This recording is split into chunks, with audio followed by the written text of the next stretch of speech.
1 साल बीत चुका था। ढोलकपुर वापस शांत था। गांव के लोग फिर से खुशी से जीने लगे थे।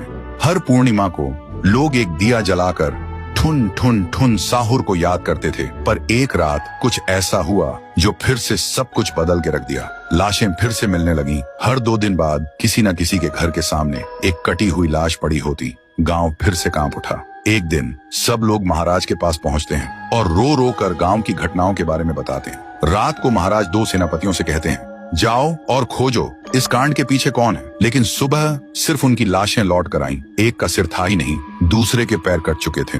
महाराज समझ गए कुछ तो लौट आया है, कुछ जो सिर्फ मौत का खेल खेल रहा है। और फिर कहते हैं, अब इस जंग का सामना मुझे ही करना होगा। उसी रात महाराज चुपके से गांव में आते हैं और एक पेड़ के पीछे खुद को छुपा लेते हैं। और ठीक रात के 2:30 बजे अचानक कहीं से धुआं छा जाता है और उस धुएं के अंदर से एक आवाज आती है,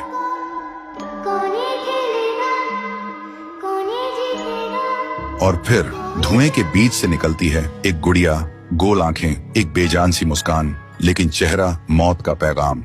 वो गुड़िया एक घर के गेट तक जाती है और बच्चों जैसा एक गाना गाने लगती है। उसके गाने की आवाज सुनकर एक आदमी बाहर आता है और अगले ही पल वो गुड़िया उसका सिर चबा जाती है। वो आदमी तड़प तड़प के वहीं जमीन पर गिर जाता है। महाराज सब कुछ देखते हैं। उनकी आंखें भर जाती हैं। उन्हें समझ आ जाता है इसके सामने जाना मतलब खुद का अंत लिखना है। अगली सुबह गांव के लोग इकट्ठा होते हैं। महाराज कहते हैं, ये पिछले भूत से भी ज्यादा डरावनी है।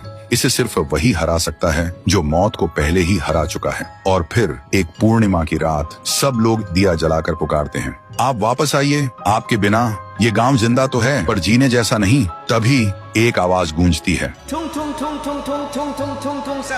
और उसी देह की आग से एक जलता हुआ पेड़ बनने लगता है और उसी पेड़ में से ठुन ठुन ठुन साहुर निकलता है। तभी फिर से वही धुआं छा जाता है और उसके साथ ही एक आवाज।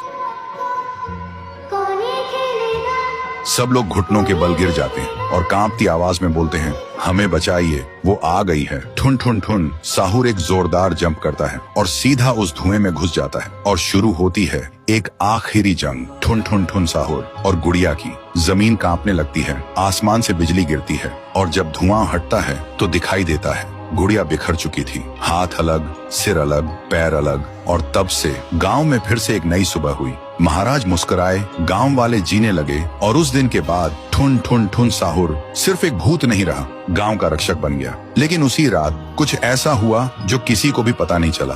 गुड़िया का सिर, हाथ, पैर अपने आप जुड़ने लगे थे और फिर वो वहां से चली गई। तो दोस्तों, अगर आप देखना चाहते हैं पीहू वर्सेस गुड़िया तो इस वीडियो को 1 लाख लाइक्स तक पहुंचा दो।